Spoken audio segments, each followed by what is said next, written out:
Hello students, Rajasthan university के BSc part second में zoology के सिलेबस में हम पेपर सेकंड में एनिमल फिजियोलॉजी और बायोकेमिस्ट्री का अध्ययन करते हैं, जैव रासायनिकी और जैव कार्यिकी का। इसके सेकंड सेक्शन में हम एंडोक्राइन ग्लैंड्स अंतःस्रावी ग्रंथियों का अध्ययन कर रहे थे। पूर्व में हम पिट्यूटरी ग्लैंड, थायराइड ग्लैंड और एड्रिनल ग्लैंड का अध्ययन कर चुके हैं। उन टॉपिक्स को आप ये चैनल सब्सक्राइब करके देख सकते हैं। आज हम जिस एंडोक्राइन ग्लैंड का अध्ययन कर रहे हैं वह है पेंक्रियास अथवा अग्नाशय ग्रंथि। जब हम अग्नाशय ग्रंथि की बात करते हैं तो इसे ड्वेल ग्लैंड या उभय ग्रंथि या मिश्रित ग्रंथि कहा जाता है, क्योंकि ग्लैंड वह होती हैं जो कि किसी भी वह कोशिका या कोशिकाओं के समूह जो कि किसी भी स्त्रवण कार्य में समर्पित हैं। और यहाँ पर पेंक्रियाज में जो विभिन्न कोशिकीय समूह पाए जाते हैं वे दोनों ही प्रकार के कार्य करती हैं, अर्थात बहिस्रावी और अंतःस्रावी दोनों ही प्रकार के जो स्त्रवण कार्य होते हैं वे करती हैं। कुछ कोशिकाएं जो होती हैं वो मुख्य रूप से पाचक एंजाइम्स का स्रवण करती हैं और इन पाचक एंजाइम्स को हेपेटिक डक्ट के द्वारा हिपैटोपेंक्रियाटिक डक्ट के साथ मिलकर डियोडेनम या इंटेस्टाइन के प्रथम भाग तक पहुंचाया जाता है। अतः वाहिनी की उपस्थिति के कारण इसका जो अधिकतम भाग होता है इस ग्रंथि का वह एक्सोक्राइन या बहिस्रावी होता है, जबकि कुछ जो संरचनात्मक भाग या कुछ कोशिकाएं जो होती हैं वे हार्मोन्स का स्त्रवण करती हैं जिन्हें रुधिर के द्वारा टारगेट सेल्स तक पहुंचाया जाता है। अतः पेंक्रियाज मिक्स्ड ग्लैंड या उभय ग्रंथि भी कहलाती है।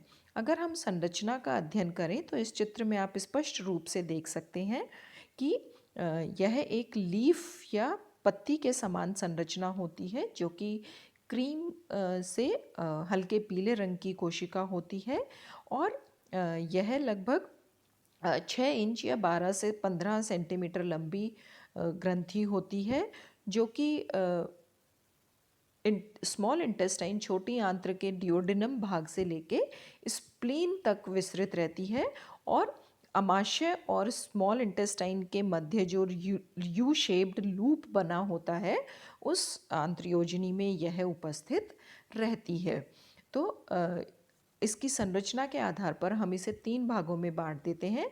डियोडेनम की तरफ वाला जो मुख्य भाग होता है उसे हम हेड कहते हैं, शेष विस्तृत भाग इसकी बॉडी और स्प्लीन की तरफ जो अंतिम भाग होता है उसे टेल कहा जाता है। तथा जैसा कि अभी बताया कि इसमें एक्सोक्राइन और एंडोक्राइन बहिस्रावी अंतःस्रावी दोनों ही प्रकार की कोशिकीय समूह होती हैं। तो जो मुख्य भाग आपको दिख रहा है हल्के पीले रंग का, ये संपूर्ण इसका जो होता है एक्सोक्राइन भाग होता है और ये कोशिकाएं एसिनर कोशिकाएं कहलाती हैं, जो कि इसकी संरचनात्मक और कार्यात्मक इकाई भी कहलाती हैं और ये पाचक एंजाइम का स्त्रवण करती हैं, जिन्हें कि ये ग्रीन कलर की लाइन आपको दिख रही होगी इन डक्ट्स के द्वारा कलेक्ट करके और पेंक्रियाटिक डक्ट बनती है जो कि हिपैटो पेंक्रियाटिक डक्ट के द्वारा डियोडेनम में अपने स्राव को त्याग देती हैं। तथा उसके पश्चात जो ब्लू कलर के फूल के समान संरचनाएं दिखाई दे रही हैं, इसमें कहीं कहीं पर जो कि समुद्र में आइसबर्ग या टापू के समान या द्वीप के समान दिखाई देती हैं, अतः इन्हें पेंक्रियाटिक आइलेट्स या अग्नाशयी द्वीप समूह भी कहा जाता है और इनको इनके खोजकर्ता के आधार पर इन्हें आइलेट्स ऑफ लैंगरहैंस, क्योंकि लैंगरहैंस ने इनकी खोज की थी, आइलेट्स ऑफ लैंगरहैंस भी कहा जाता है। इन आइलेट्स ऑफ लैंगरहैंस में अगर हम देखें तो विभिन्न प्रकार की अंतःस्रावी कोशिकीय समूह पाई जाती हैं, जिनमें कि मुख्य रूप से अल्फा, बीटा, डेल्टा और पीपी सेल्स या एफ सेल्स होती हैं, जिनका आगे हम वर्णन देखेंगे। तो अगर हम देखें तो संपूर्ण संरचना का लगभग 1% भाग या इसके भार का लगभग 5% भाग ही एंडोक्राइन होता है और शेष जो संरचना होती है या ग्रंथि होती है वो पाचन से संबंधित होती है। अगर अन्य स्ट्रक्चर हम देखें तो जैसा आपको बताया कि ये डियोडेनम से स्प्लीन तक विस्तृत होती है और जो एक्सोक्राइन पाचक एंजाइम है वो हिपैटोपेंक्रियाटिक डक्ट के द्वारा डिओडिनम को पहुंचाए जा रहे हैं, और एंडोक्राइन के लिए सीधा रक्त को अपने हार्मोन्स का स्रावण कर देती हैं, और जिन्हें टारगेट सेल्स तक पहुंचाया जाता है। और जो एंडोक्राइन पार्ट है वो मुख्य रूप से आइलेट ऑफ लैंगरहैंस में उपस्थित कोशिकीय समूह होते हैं। अगर हम देखें कि ये कोशिकीय समूह कौन कौन से हैं, जैसा चित्र में भी आपको बताया, तो सबसे पहले होती है अल्फा सेल्स। अल्फा सेल्स जो होती हैं वो ग्लूकेगॉन का स्रवण करती हैं, और ग्लूकेगॉन जो है उसका मुख्य कार्य होता है रुधिर शर्करा के लेवल को निम्न बनाए रखना या बनाए रखना। तो बेसिकली इसके द्वारा जो स्रवित हार्मोन होता है ग्लूकेगॉन, वो ग्लूकोज फिक्सेशन या अतिरिक्त शर्करा जो है उसके फिक्सेशन को या उसके संग्रहण को बढ़ाता है, जिससे कि ब्लड ग्लूकोज लेवल जो है वो निम्न बना रहे या लो रहे। इसके पश्चात आती हैं beta cells. Beta cells glucagon का काउंटर एंजाइम या उसका एंजाइम नहीं, हार्मोन, प्रति हार्मोन स्रावित करती हैं, जिसे कि इंसुलिन कहा जाता है। और इंसुलिन ग्लूकेगॉन के विपरीत ब्लड ग्लूकोज लेवल को बढ़ाने में सहायक होता है। यदि ब्लड ग्लूकोज लेवल में कमी आ जाती है तो इंसुलिन इस जो संग्रहित रूप होता है शर्करा का, जैसे कि ग्लाइकोजन या अन्य सोर्स जैसे कि प्रोटीन इत्यादि, उनसे ग्लूकोज के निर्माण को बढ़ाता है, तो जिससे कि ब्लड ग्लूकोज लेवल में वृद्धि हो जाए।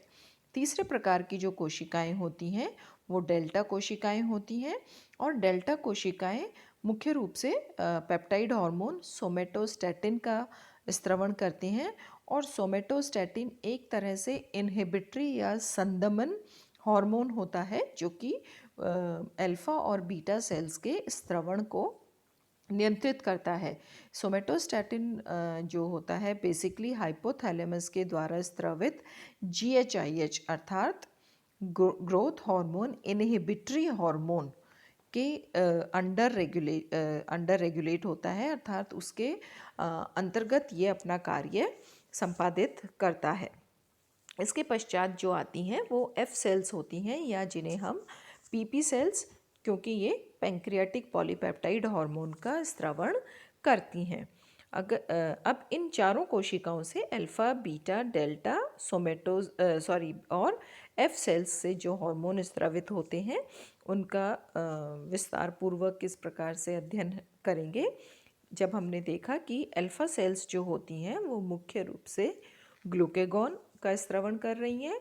और रिपीट मैं आपको कर दूं, ग्लूकेगॉन क्या करता है, ब्लड ग्लूकोज लेवल में वृद्धि करता है, अर्थात जो भी स्टोर्ड फॉर्म है ग्लूकोज की, जैसे कि ग्लाइकोजन, ग्लाइकोजेनोलाइसिस, ये टर्म आप यहाँ देख रहे हैं।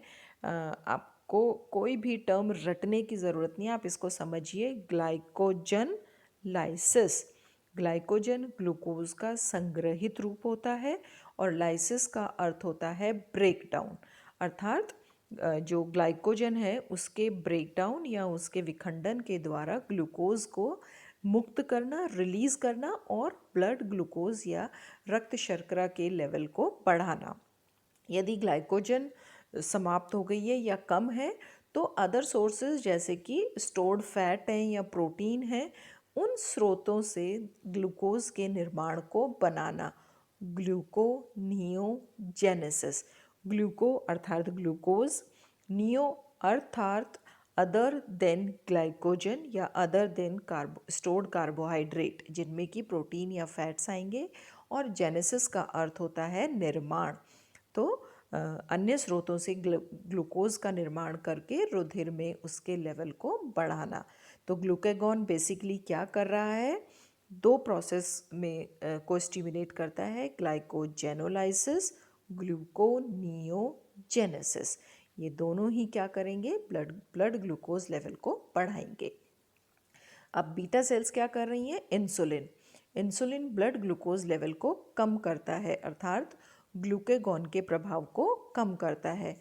तो ये क्या करेगा, ग्लाइकोजेनोलाइसिस और ग्लूकोनियोजेनेसिस के विपरीत जो होंगी अभिक्रियाएं वो होंगी, अर्थात अतिरिक्त ग्लूकोज को ग्लाइकोजन में परिवर्तित करना, अर्थात ग्लाइकोजेनेसिस, ग्लाइकोजन का निर्माण। और यह ग्लाइकोजन मसल्स और लिवर में जाकर संग्रहित हो जाता है। इस अतः तो ये जो ग्लूकागॉन और इंसुलिन है, ये दोनों एक दूसरे के प्रति हार्मोन या एंटागोनिस्टिक होते हैं। अब थर्ड हार्मोन आता है गैस्ट्रिन हार्मोन।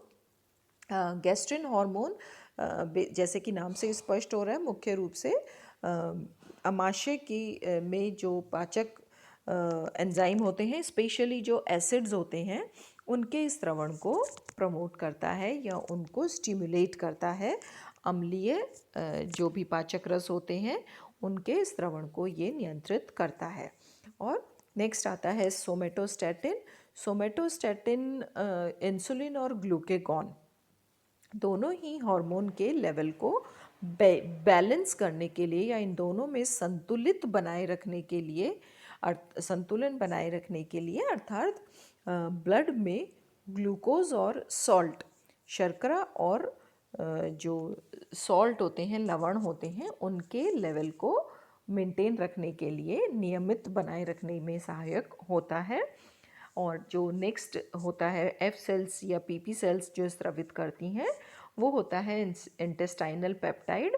और इंटेस्टाइनल पेप्टाइड जो इंटेस्टाइन सेल्स होती हैं, वहाँ पर वाटर एब्जॉर्प्शन में जो जल पुनर्अवशोषण होता है, उस प्रक्रिया को ये स्टिमुलेट या उद्दीपित करती हैं, जिससे कि पचित भोजन से जल के अवशोषण को नियंत्रित किया जाता है।